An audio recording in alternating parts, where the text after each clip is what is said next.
trying to write. Let's deal with it. Oh. Hang on. Get my stuff together here.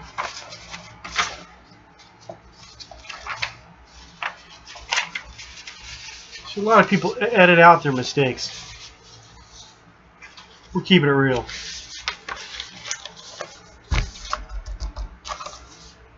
Okay. Whole minute of nothing. All right. Joseph Conrad, Heart of Darkness. Now,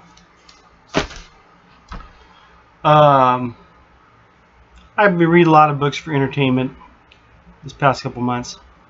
Westerns, mysteries, you know, detectives, all this kind of stuff.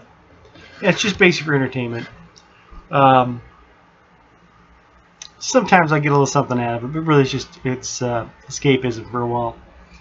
But I try to read every so often, read something that might be a classic or something with some importance or something like that, a recognized writer type of thing. And Heart of Darkness is one of those. It's not a long book. It's like the story's like 100 pages. It did have a lengthy introduction, which I did not read, which I probably should have read at this point. I don't like to read an introduction to a story or a book. I want when they say, okay, tell me where page 1 is, and I want to start at page 1, get into the book, and just see if your book let it do me. Okay, am I going to fall into this book? Is it going to entice me to continue reading, or am I just going to get bored at 20 pages and say, okay, what's going on here? So I don't like prologues and that kind of thing, but is the book going to do its job? Is it going to wrap me up and get me, you know, involved in it and want to finish this thing? This book here, I remember in school we had to read this, Heart of Darkness, for some reason. I mean, I know I didn't read it. Probably read the Cliff Notes or something. It's basically a story about a guy is telling a story. He's speaking to some other people, and he's telling a story about an event, about this thing that he did. And he's a guy on a steamboat going back into the dark jungle, the Heart of Darkness, and he's going to make contact with this guy. They all work for the same company. This guy's been there a little bit too long. They're pulling ivory out, and the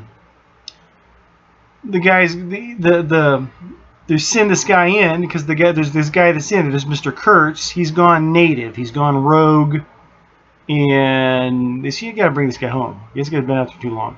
There's more to it than that, but the way it's written in first person. A guy's telling a story, and it's written. I think the book was first published.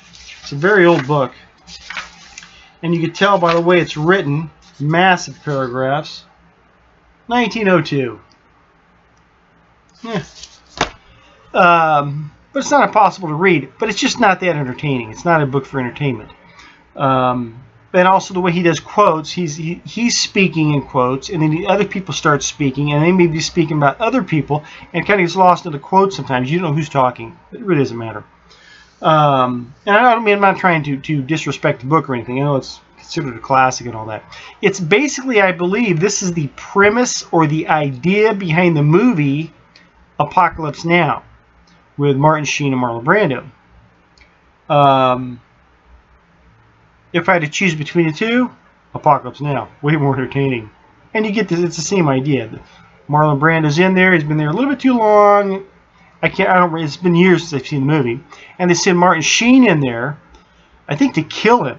Take this guy out. Because this guy's causing problems. They don't know whose side he's on anymore. He's got his own thing going on. And, you know, he's gone rogue. Or what they say, gone native kind of thing. And like that. A very interesting movie. But this book here, and I'm gonna ask you guys this. I just want to say I read it. Okay, so I read it. Did I give much out of it? Yeah, a couple of points there. I probably missed a whole lot. Probably right over the top of my head. So if you're somebody who's really smart, intelligent, intellectual, or you just know more about this book than I do, which is not hard to imagine, if there's some big point behind this book, something I missed, I mean, he talks about the exploitation of the natives and treating them like dirt and all this kind of stuff. But I didn't get a whole lot out of it. I just kept thinking of Apocalypse Now. Okay, this is I can see where they got, this fed into that or whatever.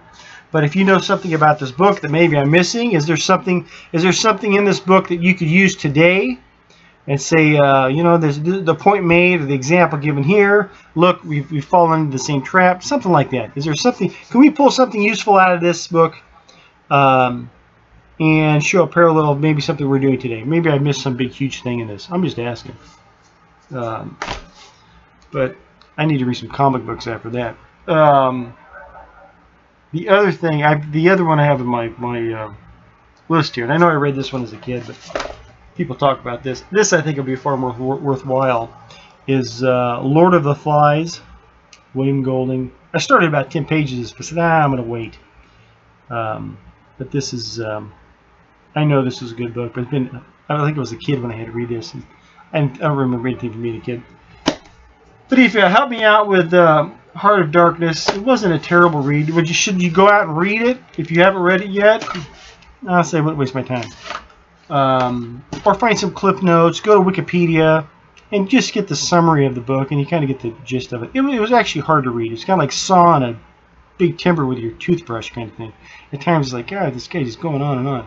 And then get lost in the quotes. That just kind of blew me away. But like I said, not disrespecting it. I know it's a classic, but let me know what I missed, if anything. Other than that, love you. God bless.